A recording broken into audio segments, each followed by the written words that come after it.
Hey guys, time for College Football Friday. Let's get right into this. Alright, so like I did with Penn State and Ohio State, I'm going to break down one game, go through each position, and tell you who has an advantage and who has a disadvantage.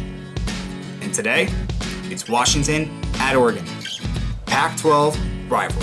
Alright, so first we got quarterback.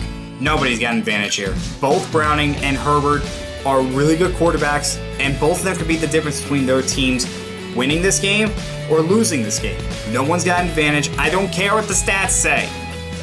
They're both good. They both can lead their teams. I can't say somebody's got an advantage. Running back, again, I can't say somebody has an advantage. Yes, Washington's got Myles Gaskin, but Oregon, when you watch them, they're running that by committee. It works. These guys, they'll get their touches, and they'll do well. I can't really say somebody has an advantage right here. But at the receiving core, I can say who's better. Washington wins this one hands down. And because of Aaron Fuller, he's just outside the top 10 in receiving yards. Not to mention, they have 5 guys with at least 10 receptions. Oregon, they only have 2. But it's the reverse for offensive linemen.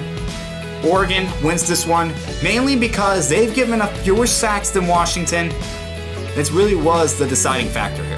Defensive line, this one goes to Oregon again. They are more athletic up front, so that's going to give more opportunities to make plays.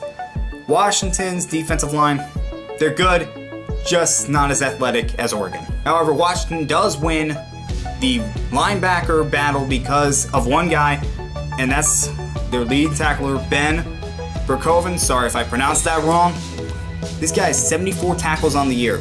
And yes, Oregon's linebackers do make plays.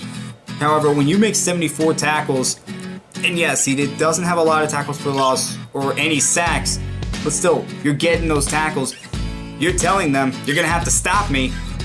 That's going to open up the other linebackers.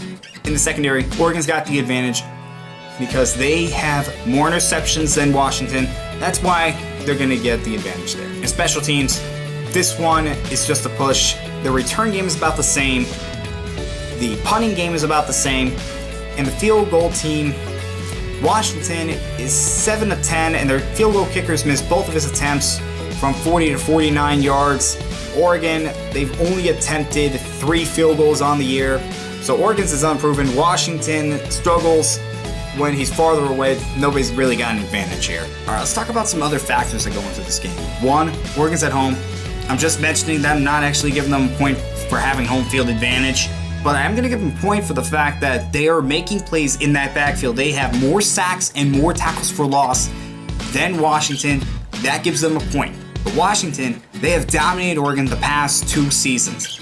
The year before, it was 70-21. The year before that was 34-3. Yeah, that's domination of a team when you are able to put on points like that and just win at that kind of margin. Something else that gives Washington an advantage. They know what it takes to win the Pac-12 North. They have done it the past few years, and they were in the college football playoff not too long ago. What their head coach has done, they have taken this team and they have turned them into a contender, into somebody that can compete for a college football spot. Oregon, remember, they have a new head coach, and right now I just don't know if they can win against this big of a rivalry. Right now, I trust Washington more than I trust Oregon, and that's why I'm going with Washington in this game. Washington's going to end up winning. I say it's going to be a close game because both these teams are really good. But in the end, I just trust Washington more than I do Oregon. All right, guys, that was the end of College Football Friday. I'll see you next Friday.